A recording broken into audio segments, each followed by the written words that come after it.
what's up, folks? Welcome back to On Texas Football. I'm lifetime Longhorn Rock Babers. Pleased to be joined by the estimable Jerry Hamilton. Yes, the Sunday night live stream on the eve of spring practice, getting ready to start on the 40 acres. So we'll talk about that. As a matter of fact, we got a media window coming up tomorrow. So Jerry and I will discuss what we're most looking forward to seeing in that media window. Maybe it'll be a long one. Sark has been known for every now and then he'll give you a really long media window, and then every now and then you'll get a really short media window. Yeah. So I'm guessing it'll be pretty good size tomorrow. I feel like that too. I feel like we got one of these long ones coming up. We'll get into that. Oh, also, thank you, Stephen. Especially since Wednesday's probably rain out for media. That is true. They're supposed to have two coming up this week, and you're right. It ain't looking good for that later media window. So Jerry and I will discuss that. We'll discuss all things spring football, of course. It's Sark's B-Day today, so happy B-Day, Sark. We'll discuss what do you want to get Sark B-Day? What would you get Steve Sarkisian for his B-Day? He is a man that is blessed to have a lot, but what would you get the head coach of Texas football if you could get him anything? We'll discuss that too coming up. We got to give a shout out to Texas men's basketball, women's basketball. Congratulations in order for the Texas women's basketball team. Hell of a showing, and congratulations on being the SEC champions.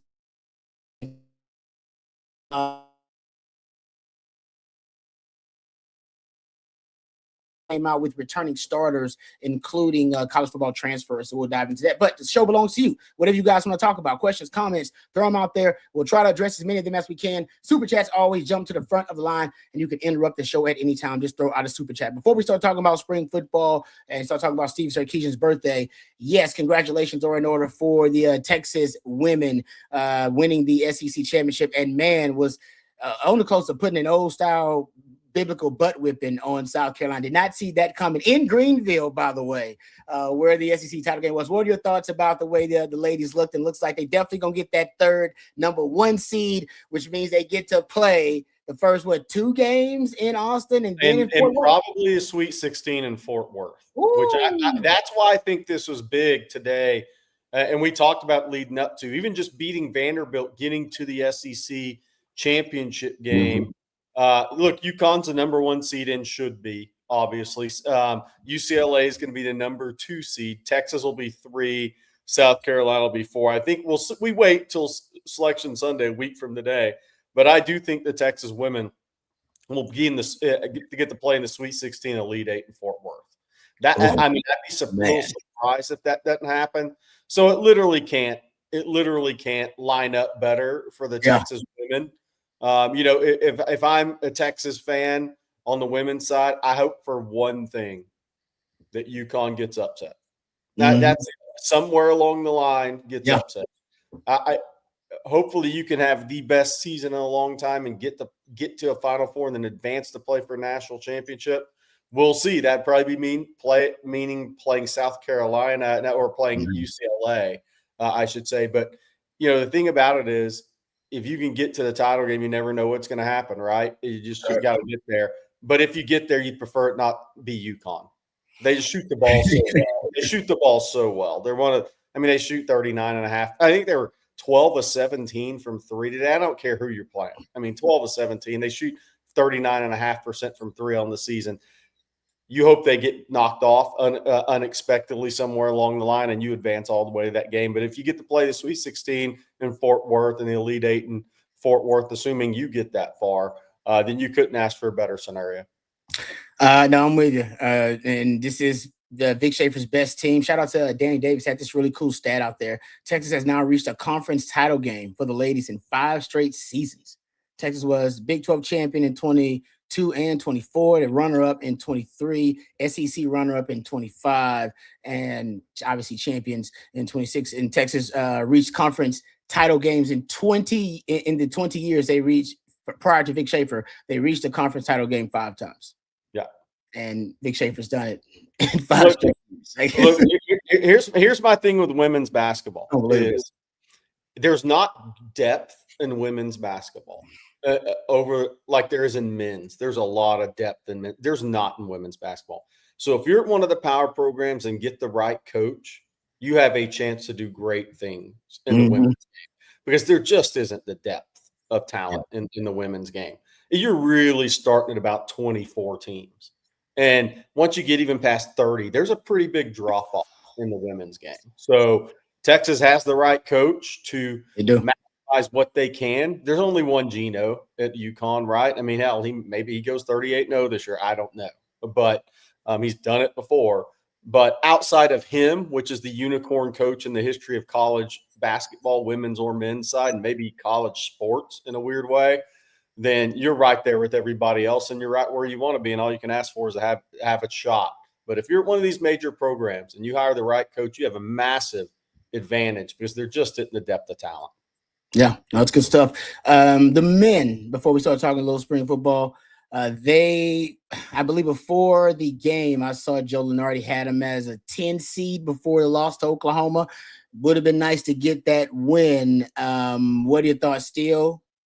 They were same seeding line because everybody else lost. It was all the teams on like the 10-11 bubble. Most of those teams lost yesterday, whether it was Virginia Tech, who needed to beat Virginia badly. Indiana lost at Ohio State. New Mexico lost to Utah State. I could keep going. There's SMU lost at Florida State, right? So that it was a good day to take the L if you're on the bubble or you're in that area. So I think they're on the same line as they were. They're on that 10-11 line. So it comes down to really two scenarios for Texas. If they beat Ole Miss, they'll still be on the 10-11 line. And by the way, that's where I want to be. I don't care what the unrealistic expectations are for other people. Why would you want to be an 8 or 9 seed?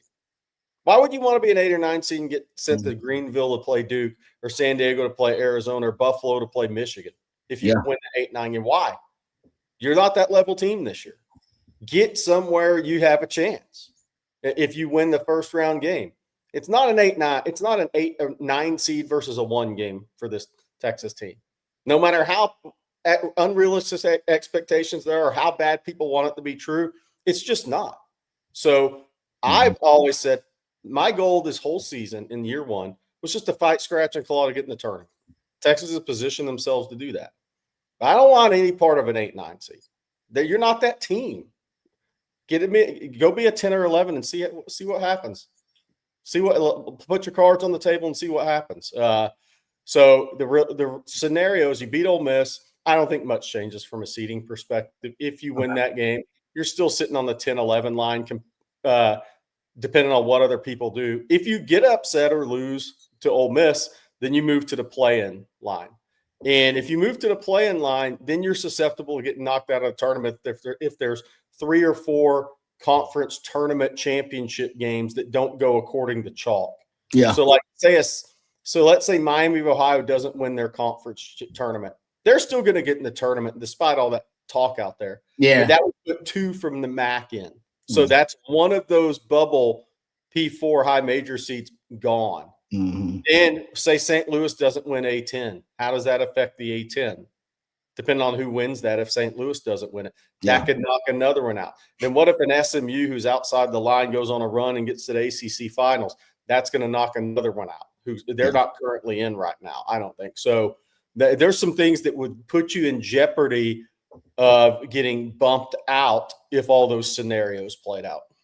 Okay. All right. Good stuff, Jerry. All right. I see the super chats lined up. We'll get to those here momentarily. Let's thank our lead sponsor, and then we'll dive into the super chats and talk some spring football and Sark's B-Day and some other things. But thank you to our friends over at Rogue Shop. We appreciate you very much, and you might appreciate them even more if you check them out, rogueshop.com. Use that discount code you see right there on your screen on Texas, and you'll get a very special discount from our friends over at Rogue Shop. They have it all from oils and creams, flour, the gummies and vitamins. So many great things, bringing real plant medicine back to its roots. So if you're battling anxiety, maybe just aches and pains from getting old or from your playing days, or maybe it's sleep deprivation, can't get to sleep, try some of the items over at Rogue Shop. We had so many of the members of the OTF family tell me that, hey, man, I tried a couple of things over at Rogue Shop, and now I sleep like a baby, or they've done a great job of being able to handle a lot of their pain that they're dealing with.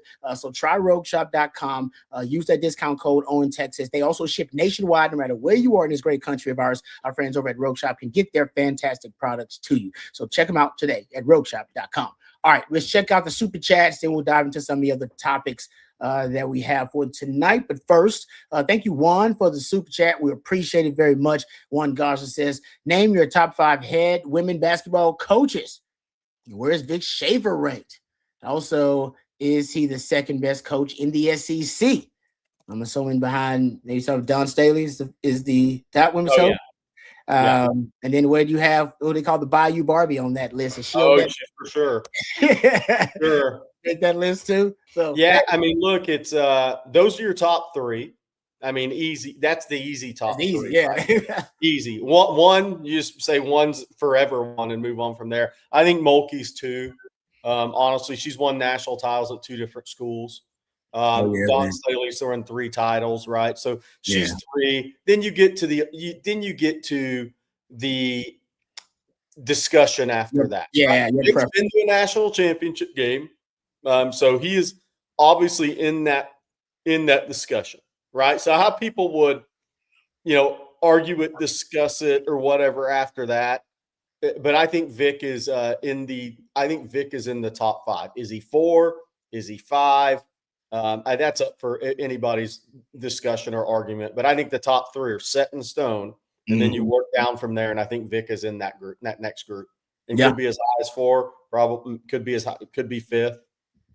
Yeah, that's good. I agree with you on that. And this is why it's a big season for Coach Schaefer, man. He's built this thing up, and definitely the best team that he's had. These ladies are playing at a really high level. Some things he was complaining about in the season, you definitely saw that on display when they won the SEC title. Thank you, Juan, for that super chat. We appreciate that.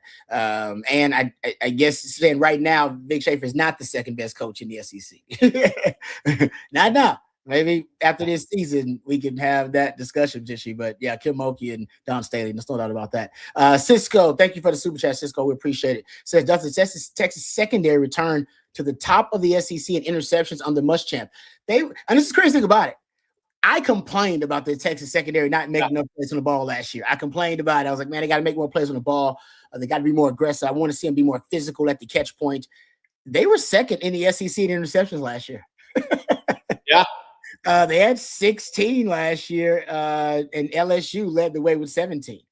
So they were one of my big complaints was, and they did not, as you know, they ended up benching one of their starting corners, all right, and putting in a true freshman. They ended up moving on from their secondary coaching, Coach Aquina, ended up moving on from defense coordinator. So obviously, Coach Sark thought they should have made more plays on the ball too, but yeah, I was a little surprised too when you go back and look and see if they're actually second in the SEC in interceptions. Let me go see where they were in PBUs, but yeah, let's see, of the Power 4 schools, Notre Dame was first on that list, and you can see why with their secondary. Right? Oh yeah. Arizona was second among the P5s.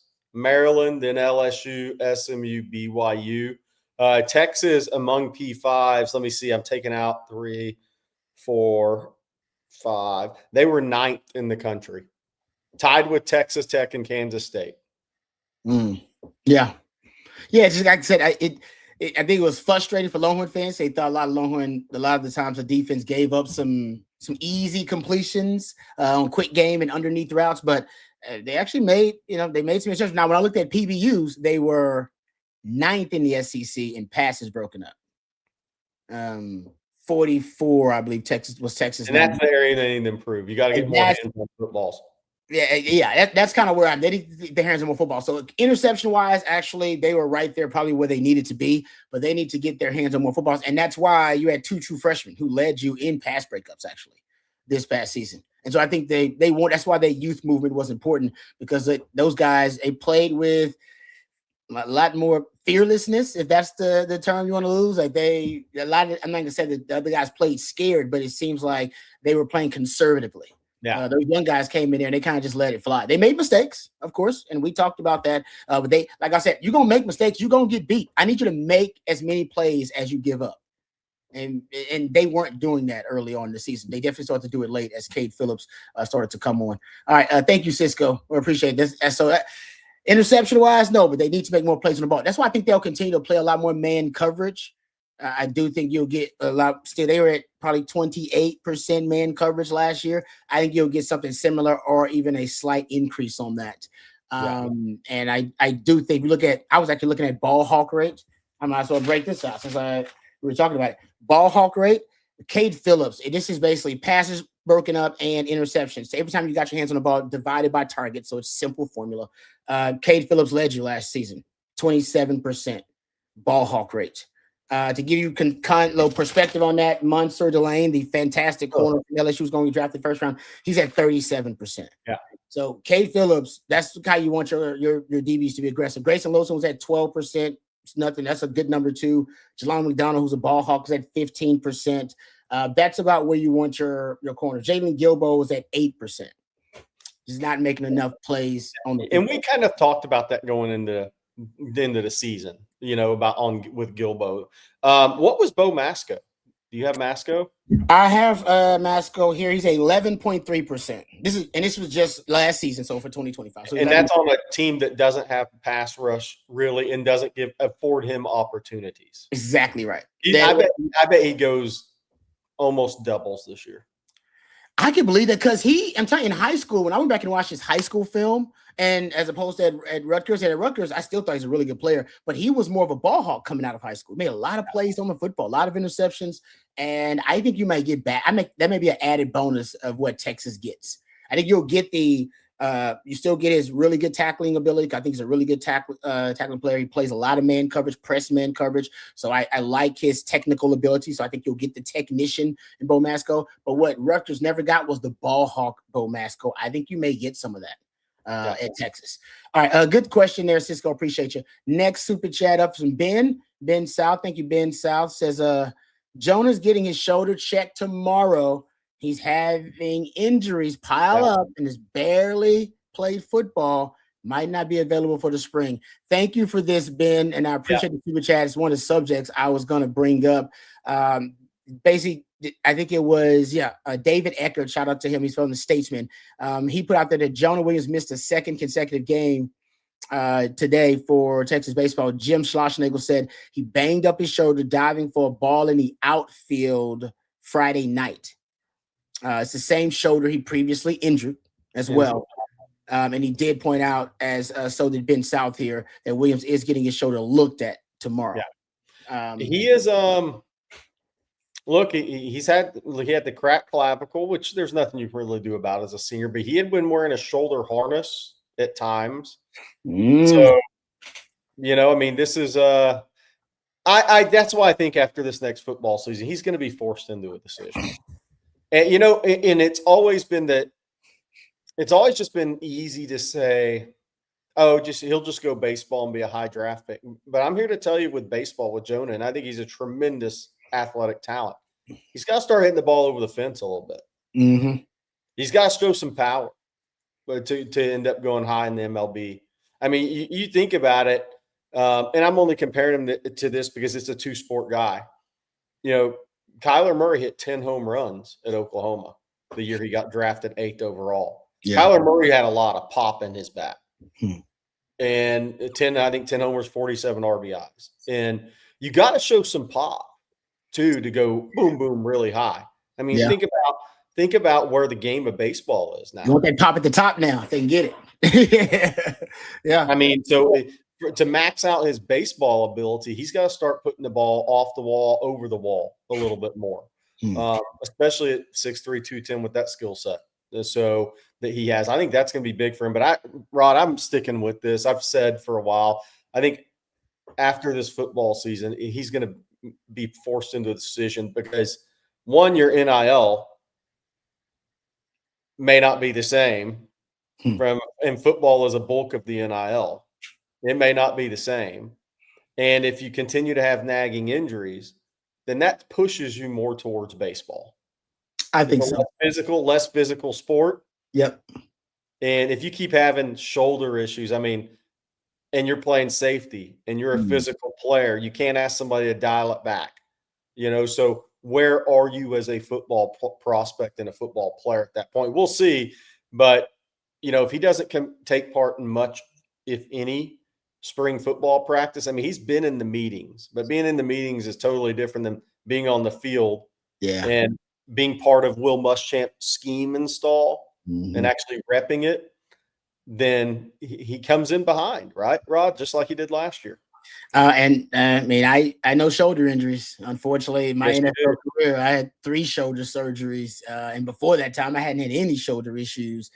It was pretty much what ended my career. Jonah Williams is a different level of player than I was, but in terms of football, I agree totally with Jerry that if you got shoulder injuries, it's a pretty easy decision that you don't want to choose football. That decision will be made for you in terms of shoulder injuries. So. That's unfortunate. Like I said, I'll go back to what I originally said when I watched the young man on film. I told you that, Jerry, and I haven't said it, but I think he may be the only guy I've said this about. I was like, if he reaches his ceiling, if he can, reach his ceiling as a player, he could win the Thor. Period. Like that's it. You can see it on film. Like he's that good as a defender. He's got great instincts, ball skills. I mean, the frame, the size, all of it. But he may not ever play football. And that maybe what's best for him too, by the way. When you look at the guaranteed money and all that kind of stuff. So good for Jonah. All right. Speaking of spring ball, starts up tomorrow. And we'll get back to some of your questions, guys. So keep them coming. I see we'll get matter of fact, we got a super chat here. I apologize. I don't want to miss a super chat. Aloha Traveler. I apologize. I missed it. Aloha Traveler. Thank you very much for that super chat. Before we get to spring ball. Matter of fact, I think Aloha Traveler is going to lead us right into that conversation. Based on what we see this season from Lacey, what needs to play out for Sark to realize he needs to go get himself a portal quarterback for 2027? Damn. Based on the talent we lose, do you think Texas will be all in for the portal next year? Wow. Okay. Here. Okay. I'll say to the first one, I don't think that's happening. I think KJ Lacey is going to be a really good player, and I think Diabell coming right behind him with a red shirt year. It's more to get healthy. He's missed a lot of time his senior year just to get healthy, get his body healthy while he develops. I don't see that. Maybe things change, but I think Texas. Look, when a guy comes in like Lacey did, and Trey Owens already has a red shirt year in front of him, and they start here, and after spring practice, they end up here. That's normally a really good sign for this guy, this true freshman, that he just zipped by a guy that had a year of experience on him, right, Rod? And I think KJ Lacey is going to be a really good football player. I think he's going to be a really good football player. Now, people coming out of high school compared him to Bryce Young? I think some of that stuff's unfair. I said he had a body type like Bryce Young. He extended plays like that, but that doesn't mean you're going to be as good as Bryce Young. What if you got Darian Mensah? I'll take it. I'll take it. He's a hell of a player. I mean, so like even if he's not Bryce Young, who goes number 1 overall in the draft, what if he's the next cut below? Well, that's a Darian Mensah. I won't even throw Trinidad Chambliss out there because until somebody plays, you don't know if they have the clutch gene in those situations. Chambliss proves he has the Rod's clutch gene. Yeah. So that takes him to another level than even a Mensah. Mensah could prove that at Miami this year, though. But I kind of look at those guys and say, I think that's kind of where KJ Lacey sits for me. And, I think he'll get on the field a little bit this year. And we'll see how he looks, if it looks just like it has in practice for well over a year now, and not taking a snap and handing it off. Actually, Sark's got to get him some throws. He's got to get him ready outside of just more than just spring, I think, to be ready in case Arch goes down for an extended period of time. Yeah, I feel like Sark wants to keep the quarterback position in kind of traditional recruiting. Yeah. I feel like that. And I know he went and got Quinn out of transfer portal, but that's when he first got to Texas. And remember, Quinn was basically, he had 3 years as a starter here at Texas. I do feel like he's going to try to stick with the quarterback position specifically as a more traditional recruiting and develop those guys out of high school. But if worst case scenario happens, I don't doubt that Sark will go to the transfer portal to get him a guy, and he wouldn't have any trouble getting a top quarterback out of the portal.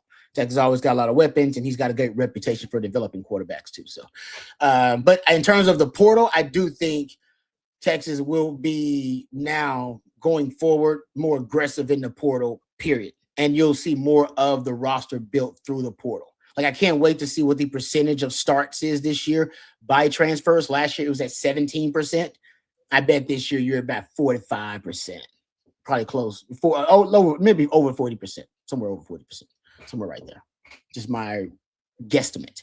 Thank you, Aloha Traveler. Really appreciate that super chat too. Good question too about KJ. This spring is dedicated to KJ Lacey in a lot of ways. Yeah, we've already heard. Yeah, it would be, everybody knows what Arch can do. All everybody wants from Arch is to get to the season healthy and ready to go. Spring really doesn't matter for Arch. In terms of him just getting chemistry and continuity with his new receiver, Cam Coleman. Yeah, but for the most part, we saw him, improve, and we know the trajectory he's on. This is a KJ Lacey spring to see if he really can earn the trust of the coaches to be that backup. Knock on wood, if you need him. All right, let's talk about spring football, Jerry. We get to have a media window tomorrow. Yes. I don't know how long it's going to last. Sometimes Sark is very gracious. The media window is pretty long. Get to see a lot of different positions. Get to see a lot of different guys.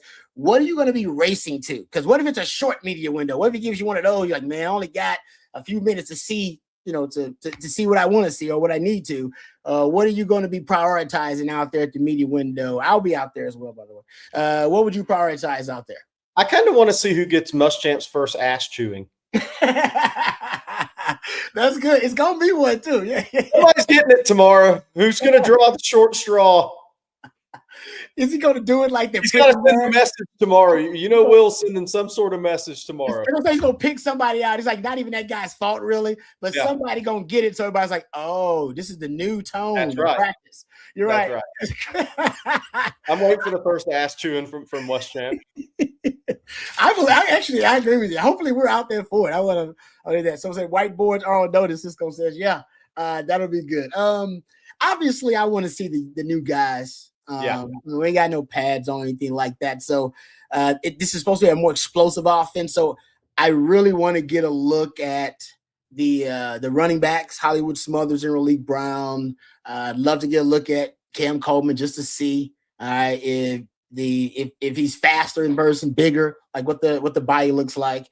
And the body transformation of a lot of players too. Yes, that's always right. That's always fun. Honestly, the one I'm kind of curious about, since we'll get a good look at them because they won't have full pads or anything like that on. Would love to see the big boys out there. Andrew Ford, I want to see him. Is he? I mean, what'd you say? I hear he's down 13 to 15 pounds, so he's about halfway where they want him to be. I think.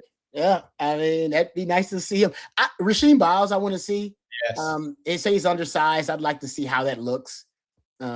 Without the pads on. I know he's a player, so the size I don't think has anything to do with his ability to make plays. I think he's a hell of a player. But if he is undersized, I'd like to see it in person. Bo Masco's one for me.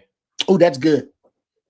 Because I think, I think there's two guys who are very, very undervalued as a portal pickup, and that's going to happen when you have a star-studded offensive class. That's just the way sports are, right? Yeah. It's Bo Masco and Michael Masunas. You're not going to get to see Masunas in a practice setting, right? Because he's an inline hammer in the run game. So we're not going to get to see that. But with Bo Masco, you can watch him in reps back to back against the other guys. When they take some of the skill reps, right? He could be right there with Grayson Littleton in Phillips, and you can get to watch those guys in a rep back to back. You can do that at running back a little bit as well. Mm-hmm. But those are two guys for me. And again, Masunas isn't really going to show up tomorrow or before pads come on. But I think Bo Masco, seeing what he looks like moving, compared to some of the other DBs, I agree. You can gain something from that. Yeah, and I want to see how his body is built. If he's a little thicker.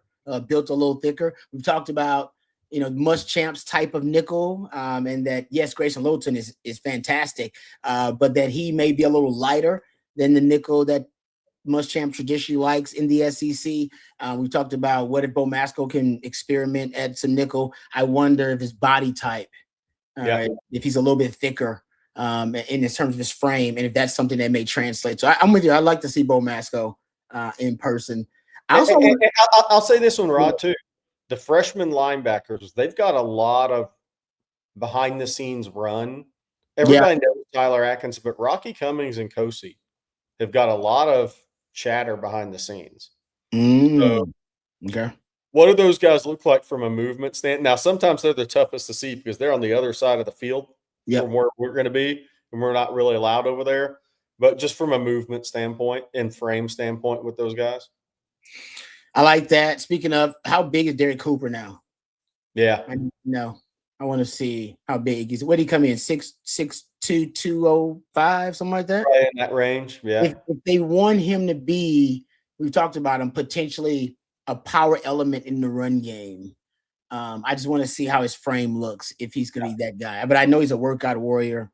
But that's a running back position I'll pay a lot of attention to, because it's been, I mean, they've reinvented it to the point. I just think it's been overhauled so much. It's going to look totally different than the running back room looked last year for Texas. So that's another thing. So can't wait for that practice window tomorrow. Of course, we will have updates after the practice window. We'll probably go live right after the practice window. So keep it here to On Texas Football, the YouTube platform, and we got you covered, or at ontexasfootball.com. All right. Sark's B-Day was today. Shout out to and happy birthday, Steve Sarkisian. I hope he celebrated, because he's well deserved. I believe he's 52, if I'm not mistaken. Yes, thank you very much, Matthew. I think he's 52 years old. I did not know this, and I thought it was Brett McMurphy said he's the second oldest coach in the SEC. Really? Doesn't that sound crazy? Let me see this. Hold on. But it makes sense because of all the firings. Yeah. They fired a lot of the old coaches. So let's see. I'm a lot of the older guys, yeah, because Mark Stoops, well, he's on staff. Kalen DeBoer's a year and a half younger. Kirby Smart's 3 years younger. Brent Venables is the oldest guy. Isn't that crazy? Like, when did SC get that young? I guess they fired all the old guys, like I fired them, or they retired in the last 2 years, because Saban is on that list too as an old guy. But I didn't realize that. I didn't either. That's good. That's a good stat. Jeff Levy's 41. He's young. Sark is the old man of the SEC. Heupel, crazy younger. Yeah. Like, when did we get here? Don Summerall, definitely younger. Clark Lee, young. Yeah, I mean. I didn't realize that. I thought it was kind of a joke, and I was like, well, it doesn't sound like a joke. So Brett Murphy says 52 years old, second oldest head coach in the SEC, 53rd oldest overall in FBS claim. So the Red River Showdown this year is the old man coaching game in the SEC. That's so crazy. Exactly. That is crazy. I can't believe that. Uh-oh. Can y'all hear me? I think my screen. No, we got you. We can hear you. Okay. I don't know why my screen's frozen. I'll try to get that taken care of here. All right. So you can get Sark anything for his birthday. What would you get Steve Sarkisian for his 52nd birthday? You know what I would do? Since he's on this health kick, he's lost a lot of weight. That's good. I'm getting him like 2 nothing bundt cakes. Like Chick-fil-A 12 count with double fry.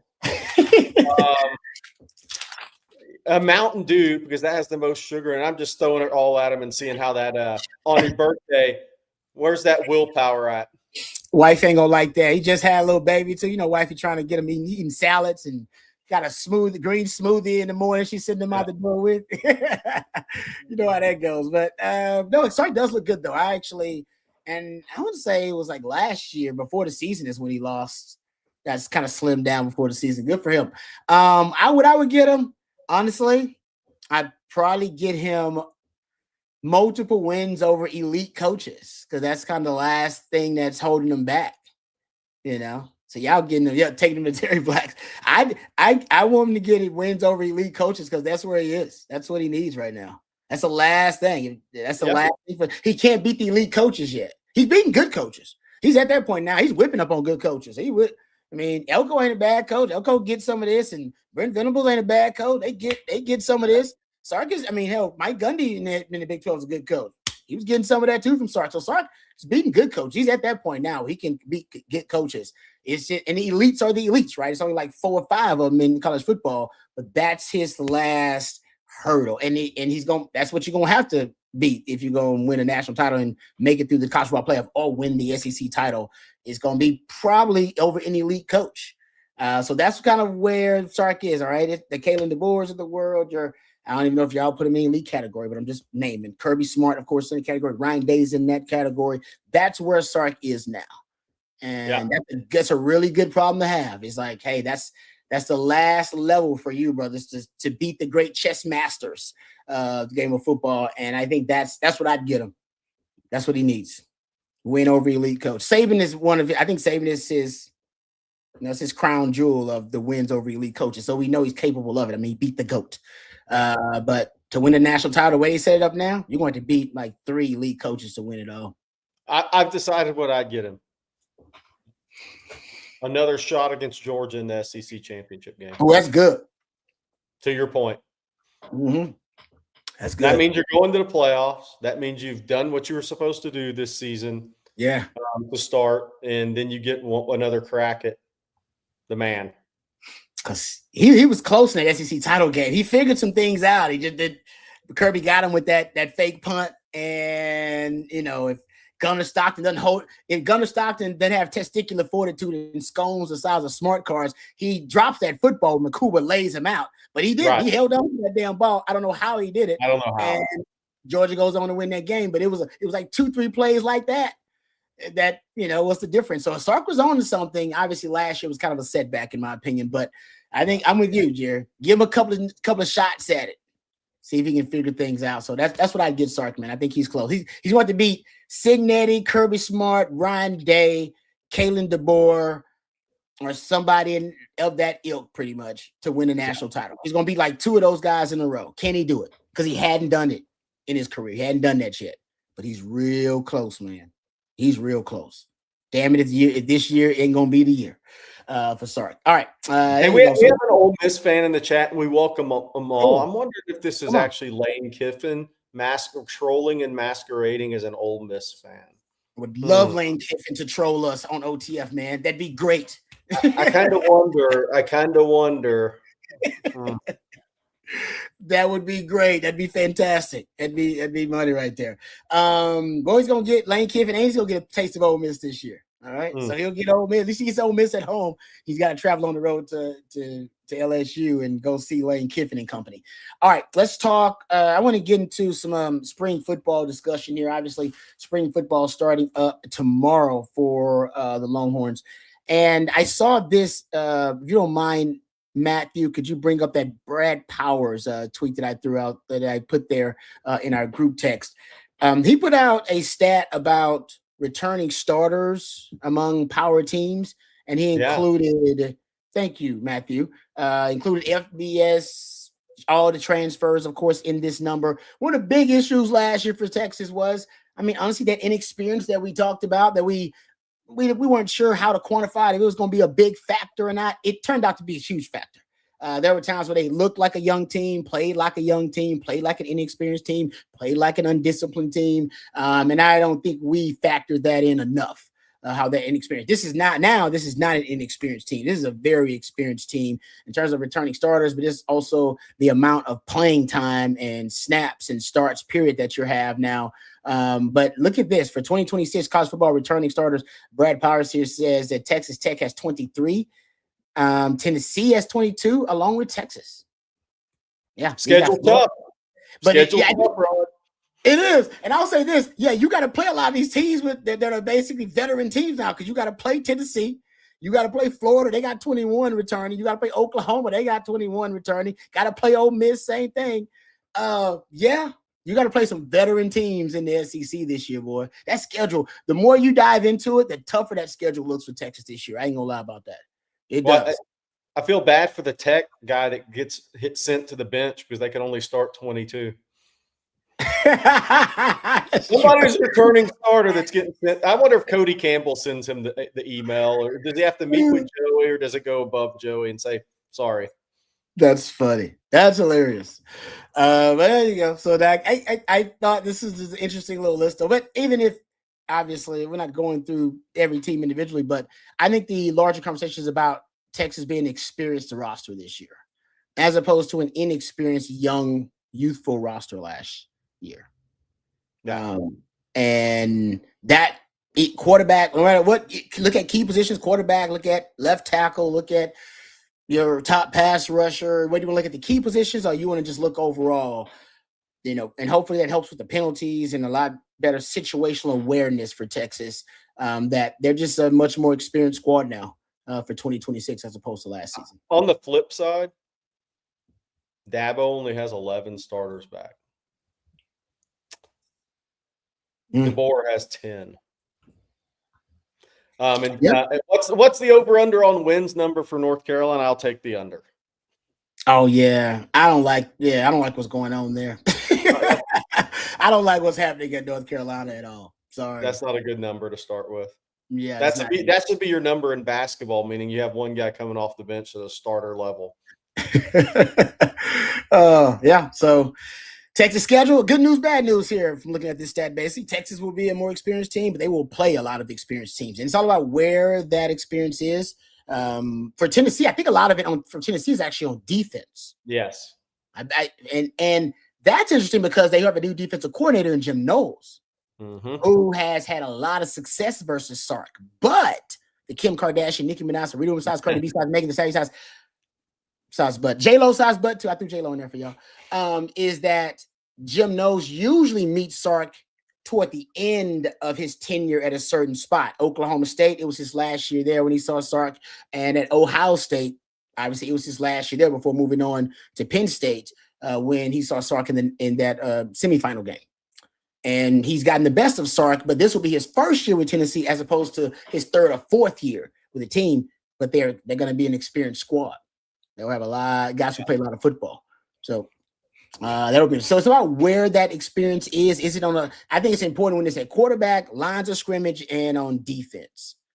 Those to me are, if you got experience coming back in those key areas, you really can make a huge impact. All right, thank you, Matthew. Appreciate that.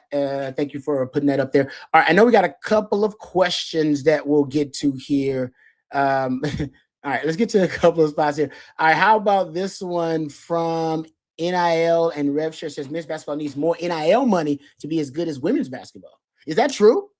No. I mean, women's basketball, there's not as much depth as I said earlier. I mean, if you're a top program and you have a really good head coach, then you're head and shoulders above. I mean, it's just two different sports. I think from a men's in basketball NIL, you need to, I mean, look, the top tier few schools are 17, 18, 20, 21 million. Some people say Kentucky's 22. So you're right there. Look, if you can be half of that and you build a program and not just try to have a race to be as good as you can be in year one necessarily, but actually build a program, then I think over time you can do a good job. Or is your roster ever going to be as talented as Louisville and Kentucky and Arkansas in terms of NBA talents? No. But if you evaluate really, I think the whole key in basketball right now for me is if you're in that second, third tier from an NIL perspective, I think the second tier is half of the first tier, maybe even within 8 million, right? So you could be sitting at 10 to 13. I think that's your tier 2. I think your tier 3 is probably 6 to 9. I think if you can be in the tier 2, you can build enough talent on a year in, year out basis to really have a shot to compete. I think if you're borderline tier 3, tier 2 for me, then you have to build it a little different. You have to build it more over a 3-year period of time versus the super inflated instant gratification where we're at in college athletics right now. So I think that's a little different build. And then you have to catch lightning in a bottle, either with a high school recruit that wasn't highly ranked or a portal guy that wasn't one of the top tier 1 type portal guys. And you catch lightning in a bottle with him. I also think having more multi-year portal guys in that scenario, which means it's a little bit longer of a build. Yeah. And look, I tell people this all. Sean Miller was brought to Texas to build a sustainable program. I mean, and that's why you saw Matas. That's why when you could only sign 1 to 2 guys when he came from Xavier, because you couldn't, from a Texas NIL perspective, sign Swain and Ryan Conwell. Conwell got $2.5 million plus a signing bonus from Louisville. That's way too much for where Texas was sitting last year from an NIL perspective. So you went with Dalen Swain. Now he's blown up. It's going to be a great development story if he leaves and goes in the first round. That's really good for Sean Miller moving forward. Another NBA player for Sean Miller. But you saw more multi-year guys. And I think that is kind of where you sit on those tiers of NIL. I think ideally Texas needs to be in that tier 2 to where Sean's going to develop players. I think they're going to evaluate guys well now with this full cycle. But where are you at in terms of what you can do with competing against the tier 1s from a portal standpoint? Because I've told this story before. The top guard that's probably coming to the States to play college basketball from Europe, his NIL starting after an ACC school made an offer last month. It's starting at 3.75. That's an offer in late January, and the portal didn't open until April. So that's going to go to 4.25. That's your sandbox you have to play in on a kid like that who Texas was trying to recruit, but they can't play in that sandbox. So, and from a basketball NIL perspective. Good stuff, Chair. David Keith Williams, always good to see DK Dub in the chat. Says at Mayo Hamilton, if you grade John Meredith as a 10, where would you grade Josh Dobson and Montre Jackson? I think they both could be 9. Dobson has transferred from South Carolina to NC earlier this year. I think I would say Meredith. So if I grade Meredith a 10, okay, to your point, I think, look, I'm a big Gabriel Osborne fan. If Matt Hutchinson can hear us, bring up Gabriel Osborne Jr.'s huddle. I don't think Rod's ever seen this guy. I would actually have him ahead of Dobson. I think Dobson's really good. I think Montre Jackson is below Dobson, but I think there's some tremendous corners in the state of Texas. Not all these guys are going to be highly ranked because that's the rankings business we're in. But I think Gabriel Osborne, who Matthew's about to pull up, Rod, I don't think you've watched him. He's out of Mustang, Oklahoma. And I know Oklahoma obviously feels confident in that recruitment. But Muschamp and Gideon went to see him. They're fighting hard to get this guy.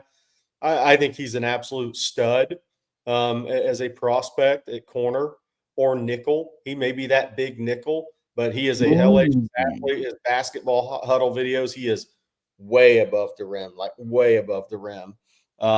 So we'll watch Gabriel Osborne here coming up, Rod. This guy is 6'2", and change. Dang. He's 2 and change, 185. And he has tremendous ball skills and great athleticism. I mean, you can see all his hooping ability, the timing of jumping. But I think this guy is one of the more underrated prospects in the country, period. I think he's really good. And I'll say this, the Iking Hall at Dothan, I would put ahead of Dobson too. Yeah, that guy's a stud, Rod. This guy's a stud. And he's a corner. And he's a corner. They're recruiting him as a corner? They're recruiting him as that corner or big nickel. I'm telling you, I would start turning. I'd find me a project to turn one of these freaky corners that they're bringing in into one of those freaky nickels that they're looking at now in the league. And E-Man Warrior is kind of obviously the template for everybody. You're not going to find a guy as freakish as that. But I like turning a guy that has cover skills as a corner and then put him at that nickel if he's toolsy.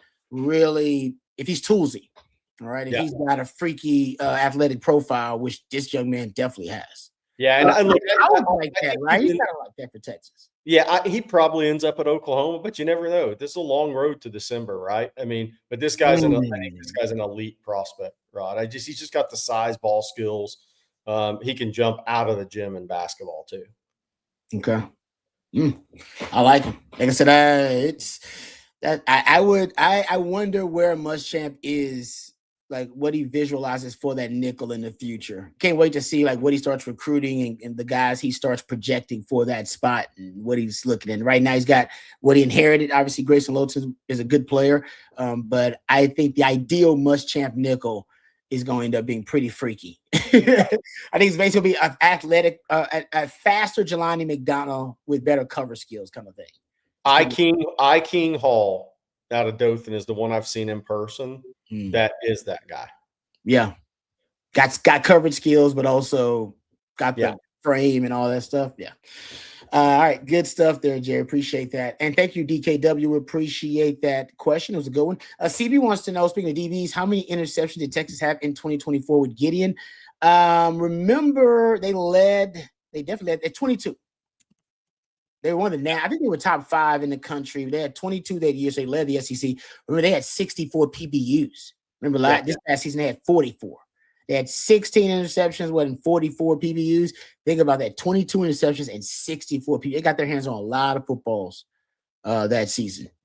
They really did. And as they played just mostly zone coverage, I think they were playing around maybe 15 to 17% man coverage rate.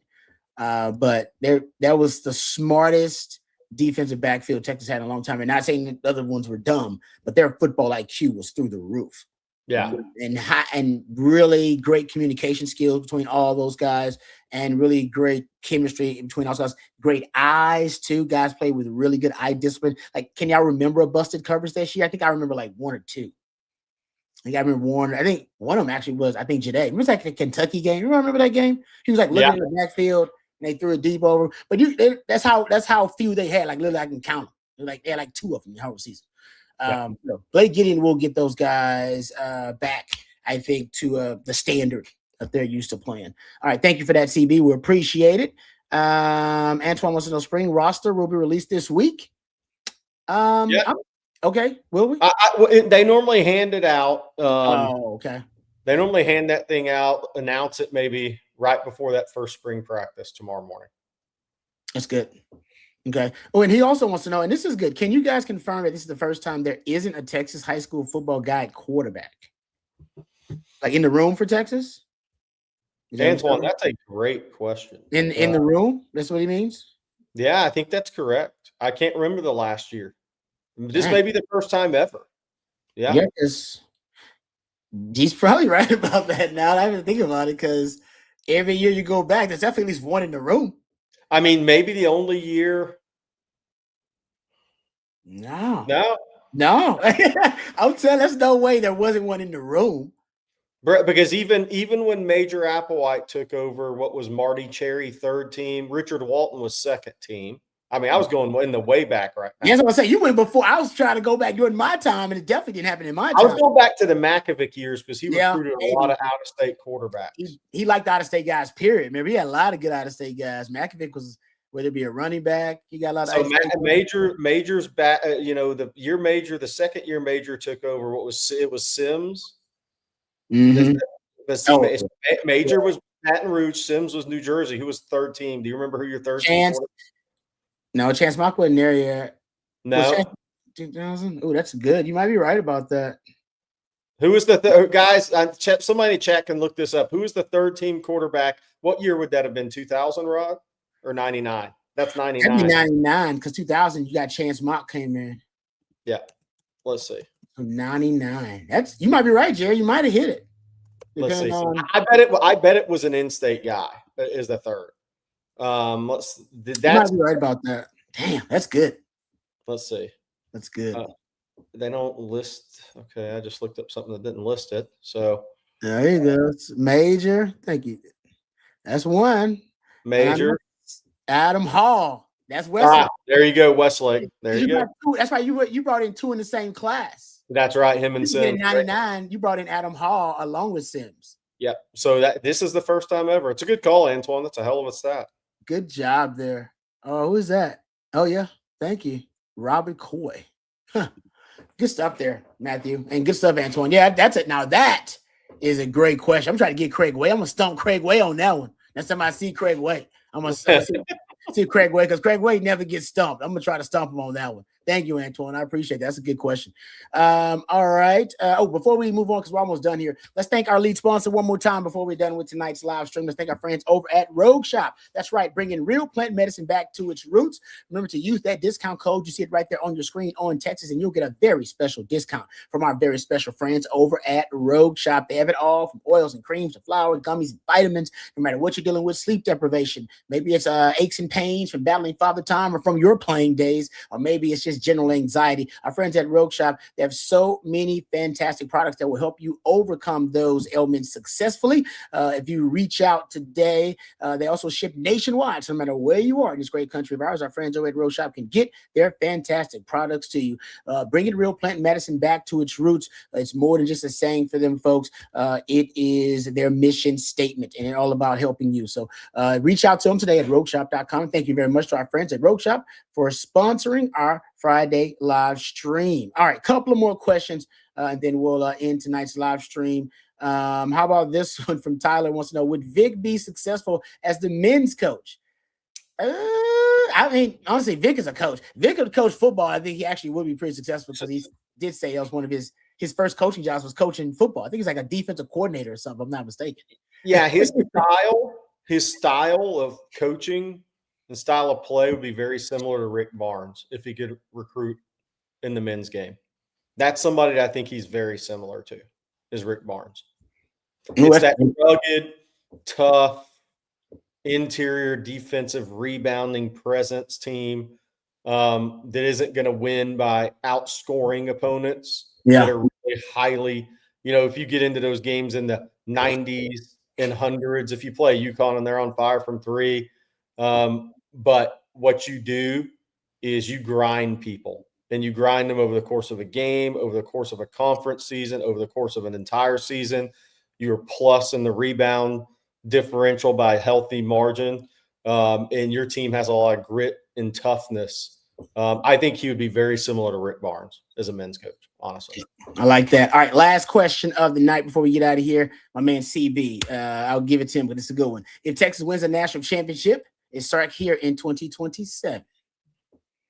This is a good question because there's already people out there in the conspiracy theories on the grassy knoll that they're talking a package deal, that if there's a job that opens up in the NFL and a team that also is in the running for an Arch Manning, that they may try to do a package deal with Arch and Sark. That's already been talked about. Like I said, not by anybody that matters, just conspiracy theorists. But I will say, I've always said Sark does want to coach in the NFL. I still believe that at one point. Now, I don't think he'll do it unless he wins a national title at Texas, maybe even 2 at Texas. But if he wins one and the right job comes along, it would not shock me, because I've always said I know he wants to coach in the league at one point. But Texas is a job people don't leave the Texas job. Like, they don't leave Texas to go get another job. It ain't one of them kind of jobs. Yeah. Usually this is a destination job. So that also would be rare. How many NFL jobs are more attractive than the Texas job? It depends on where Sark is in his mindset. Maybe he's like, that's something he wants to check off his list. But at one point, you will have to worry about that. But it would only be after you win a national title. I think he'll stay. I think he'll get him back another year if he wins. Because I think Sark's greedy, and I think he believes he can win more than one at Texas. I do think he's his mentors, by the way, Pete Carroll and Nick Saban, who both have coached in the NFL. So that's part of it. But they also won more than one. Yeah. Try to win more than one. I think a lot for all these future coaches that have the opportunity to go to the NFL will come down to where they think college football is today, where it's headed in the short term, not the long time. None of these guys are coaching. Sark's not going to be coaching when he's 70. Those days are over. These guys make too much money. Mm-hmm. So where is college football at almost not a year, 10 months from today? And where do these guys that may have those opportunities think it's going to be the next 2 or 3 years? I think that's going to be as impactful in these guys' decisions as anything. Yeah, actually, Jared, I think you're right about that. That presidential committee they convened. I mean, look, so here's one, for instance. Todd Golden, the basketball coach at Florida, won a national championship last year. He damn may won't win another one this year. Who knows? It's hard. But that guy's probably going to have NBA opportunities because he's that level guy offensively in his mind. Mm-hmm. He can coach at the 24-second shot clock pace in today's day and age of basketball. A guy like that's going to have a decision to make. Look, he's at Florida, and he's got Florida's NIL up to solid tier 2. But even though Florida's won 3 national championships in basketball now, is he really he's not going to get Florida to Louisville, Kentucky level of NIL. No. So do you go to Kansas if it opens and Bill Self retires? A lot of people think Jock Vaughn would get that job if Self up and retired in a month, but would he? I don't know. I know if I'm Kansas, I'm going after Todd Golden. So what does he do? Like, because that's the whole thing. I mean, Sark's got a competitive. He's a top tier football NIL. But where do these guys think college sports is going in the next few years? Right. You can always come back to college if you go and get fired. That's the one thing you know. True. You're right. You can always come back. And in some of those guys' minds, they'd be like, I think we go to the NBA or NFL. If I do great, I do great. Going to get off this NIL boat of destruction right now. Maybe I'll come back in 4 or 5 years. If I get fired. That's a good point, though. You're right about it, because it does not settle. Yeah, it doesn't really affect your college resume, especially NFL when you go to NFL and fail, because they consider them basically 2 different sports. It's like, nah, you still can coach college, even if it doesn't work out in the league. All right, good stuff there, Jerry. Thank you guys for all the super chats as well. Great stuff from you guys. Love the participation. If we missed any of your questions, really apologize about that. Direct them to the gentleman at Coffin Football bright and early tomorrow morning. We have one of the gentlemen right here, Jerry Hamilton. And, of course, Bobby Burton will be joining them. That'll be at 8:15 tomorrow. Remember, there is a media window that starts around 9 o'clock hour. So right around then or after that, we'll have updates about what we saw at the media window at practice to start off spring football for Texas. Also, tomorrow, you will have the winning drive, the prime time edition. Myself, Coach Bob Shipley, CJ Bogle. We'll be starting up at 7 p.m. precisely for your Monday night live stream. So if you missed any of your questions, you want to direct them to me, just send them to that 7 p.m. live stream. All right. Thank you, Jerry. Appreciate all you do. Thank you to Matthew behind the scenes. Matthew is the real MVP. Nobody does it better. He's the best in the business and the heart of OTF. So for Matthew and our sponsor, Rogue Shop, we appreciate them as well. And for Jerry, I'm Lifetime Longhorn Rod Babers. Until next time, hook 'em horns.